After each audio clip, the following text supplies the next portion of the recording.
One of the earliest successful Western video game characters launched a legacy, and a cow, in console comedy, becoming one of the earliest and best examples of humor executed well in a game. Before Earthworm Jim, there had been a few designers here and there that had whetted their wit. Notably one Ron Gilbert and Tim Schafer in their work on LucasArts classics like Maniac Mansion and The Secret of Monkey Island, text-based point-and-click adventures that fused a serious setting with some achingly hilarious dialogue. These titles that would help to popularize computer gaming were aimed at a slightly more mature audience than the typical Nintendo demographic of young kids and early teenagers. The satire employed appealed to the college kid and guys in their 20s seeking to split their sides.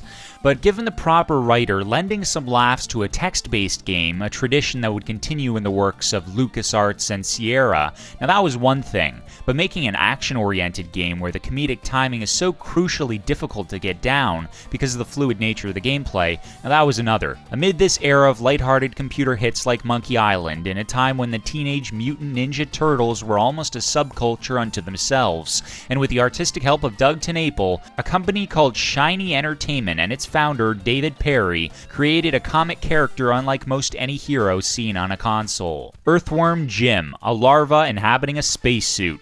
What a fantastic concept. In many ways, Jim was a superhero with an alter ego. He was just a weak worm outside of his suit, and indeed many parts of the game require you to divorce your ensemble. And then he puts on the suit and he's this gun-toting, cow-launching, whip-lashing hero who has to rescue Princess What's-Her-Name. Yeah, that's actually her name. It's a plot poised to perfect parody. But the game stood for more than its satire. It was also one of the most polished and, dare it be said, shiniest IPs to hit the scene. Its comic book art style beautifully rendered in fluid animated motion. Its music, provided by a still young up-and-coming Tommy Tallarico, was groovily catchy and drove the action.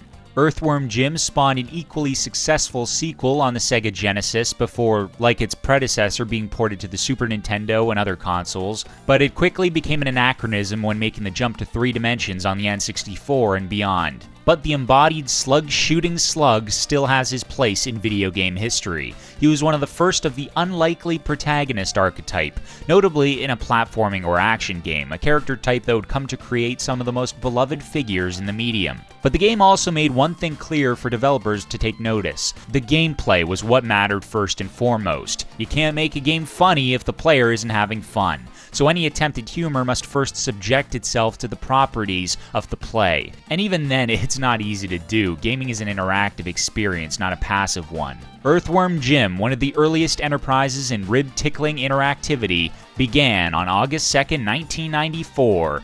This day in gaming.